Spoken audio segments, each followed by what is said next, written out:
आज हम अपना द्वितीय दिवस का आगमन द्वितीय दिवस ही होगा ना? हाँ, द्वितीय दिवस ही होगा ना? द्वितीय दिवस का शुभारंभ करने जा रहे हैं। हेलो हेलो इस मंगल में हेलो हेलो कार्यक्रम में आप सभी का हेलो स्वागत है। मॉनिटर का hello test check hello hello hello hello hello देखिए अभी काम कर रहा है। हेलो हेलो हेलो हेलो अभी लास्ट है।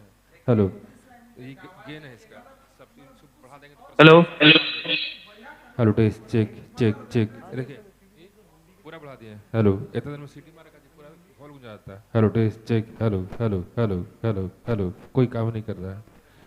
Hello hello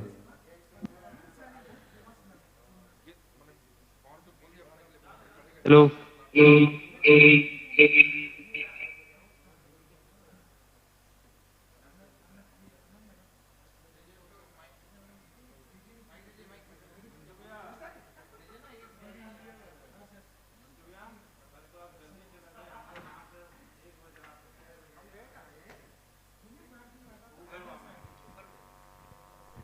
hello hello hello hello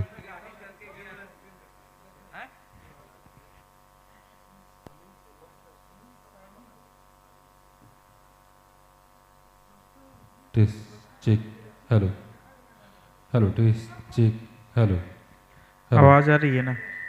hello hello hello hello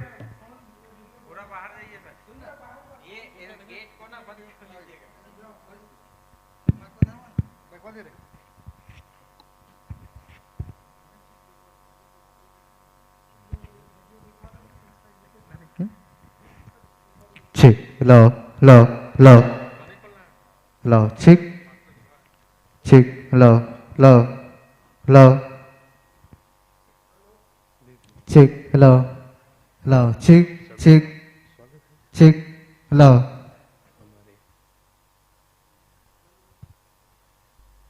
छिक लो लो छिक छिक लो लो छिक लो लो लो लो लो लो छिक छिक लो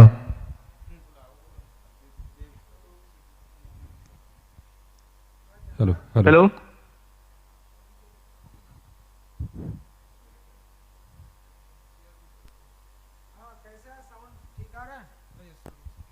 हाँ चंदन, ठीक आ रहा है साउंड? हाँ आवाज आ रहा है सर। क्लियर है? हाँ सर क्लियर आवाज है। अच्छा अच्छा, ठीक है। इधर का अच्छा, वीडियो वीडियो एक बार ऑन कर दो इधर का भी। हेलो हेलो, इधर का वीडियो। हाँ सर क्लियर आवाज है। हाँ एक मिनट ना। वो कैसे आ रहा है तुम्हारा? अरे तुमने शेयर कर दिया क्या बहुत सारा? तुम अपना शेयरिंग बंद करो तो। वीडियो नहीं, मतलब तुम शेयर कर दियो लग रहा लो है। लो लो लो नहीं हम शेयर किए क्या? लो मेरे हाँ में सर हम ही लो हमारे शेयर लो है। लो आपका शेयर किया हुआ है सर। देखो मेरा शेयरिंग ऑफ करो मुकेश। छिक छिक लो लो हेलो हेलो हाँ ठीक है। Hello mic testing 1 2 3 hello. हाँ 4 5 6। आवाज जा रहा है सर क्लियर? हाँ आवाज तो क्लियर है। तुमको आ रहा हेलो है ना clear? Hello mic testing 1 2 3 hello. चलो ठीक है गुड। ये उधर क्यों आ रहा है फोन? ये शेयरिंग में है क्या? क्या हो रहा है? मेरा शेयर्ड है क्या? आप शेयर किया है सर, आप ही का है। हाँ।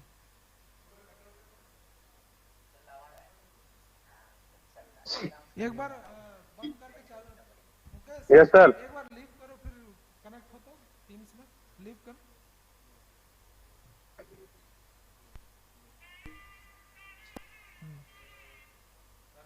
ज्वाइन करो।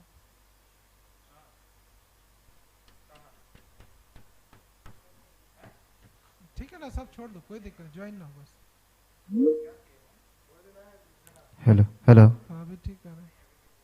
हाँ ठीक हेलो है। छिक हेलो छिक चेक हेलो लो माइक लो टेस्टिंग 1 2 3। हाँ तुम्हारा साउंड ठीक है, अपना ठीक है ना? क्लियर है? आवाज क्लियर है सर इधर। चलो चलो छिक ठीक है। लो इधर का वीडियो एक बार दिखा दो। छिक कैमरा छिक लो लो कैमरा लो लो लो लो छिक छिक कैमरा लो कैमरा थोड़ा ऑन लो करो। लो छिक छिक लो लो लो लो चलो हेलो लो हेलो लो ठीक। Mic test 1 2 3 hello. हेलो ठीक है। वीडियो भी ठीक आ रहा है वीडियो? हाँ हाँ, वीडियो सही आ रहा है सर। चलो ठीक। Okay thank you. साउंड कम है क्या? थोड़ा सा बढ़ाना होगा क्या? मतलब हॉल में स्पीकर में? नहीं, आवाज क्लियर है सर। नहीं तुमको क्लियर है, ये हॉल में थोड़ा सा बढ़ाओ। हाँ हाँ अच्छा अच्छा। देवियों और सज्जनों, आप सभी का स्वागत है। आवाज आ रहा है? चंदन आवाज आ रही है? करण जी की आ रही है ना? देखो देव हाँ आवाज आ रही है सर। देवियों और सज्जनों, देवियों और सज्जनों आ रहा है ना? हाँ हाँ सर। क्लियर है? क्लियर है कि टेस्ट नहीं? देवी हेलो एवं संजनों की आवाज आ रहे हैं सर। क्लियर आ रहा है कि नहीं? Every dawn हाँ carries सर क्लियर है। a promise that learning depends. Check hello hello test check hello hello hello hello hello hello hello hello hello hello नहीं काटेगा देख रखो सब बाद में पहले छेड़ना बाद में छेड़ना hello hello test check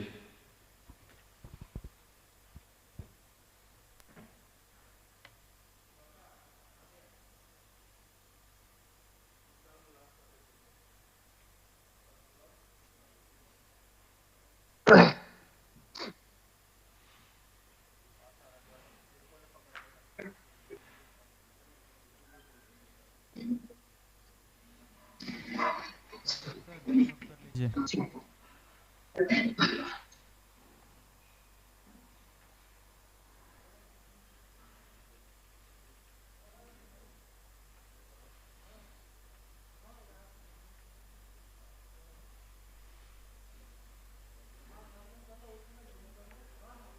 test check hello hello test check hello hello hello test check hello hello hello hello hello देवियों और सज्जनों, आप सभी का हेलो स्वागत टेस्ट है। चेक हेलो हेलो हेलो स्वागत है हमारे द्वितीय दिवस में। आपका कैमरा लोड ये दोनों पर दिया ना वही तो बोल रहे हो आप दोनों इसमें दीजिए आप दो नंबर से ना पे देवियों Greetings, hello ladies and hello gentlemen. Hello We will be beginning shortly. देवियों और सज्जनों, आप सभी का स्वागत है हमारे द्वितीय दिवस में। Vikas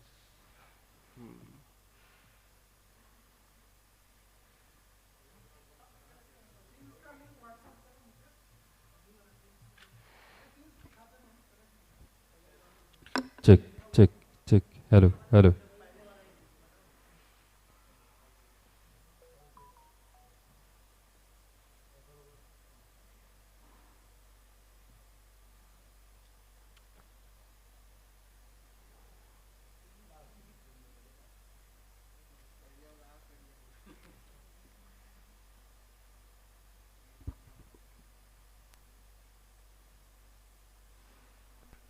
check hello hello test check hello hello देवियों और सज्जनों, हेलो आप सभी का स्वागत है हमारे हेलो द्वितीय दिवस हेलो टेस्ट चेक हेलो हमारे द्वितीय दिवस में हम आशा करते टेस्ट हैं चेक आज के हेलो महत्वपूर्ण hello discussion hello test check hello कल के पॉलिसी टेस्ट चेक हेलो देवियों और सज्जनों, आप सभी का स्वागत है हमारे द्वितीय दिवस में। हम आशा करते हैं कि आज के डिस्कशंस हमारे कल के पॉलिसी मेकिंग के नींव बनेंगे। Greetings, ladies and gentlemen. Welcome to the session 2. Sir session 2 नहीं होगा ना, ये डे 2 ही बोलेंगे। Session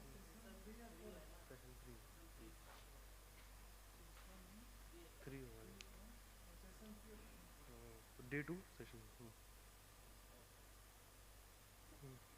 Greetings, ladies and gentlemen. Welcome to the day 2 of Stratum 2025 Mining Conference Strategic Transformative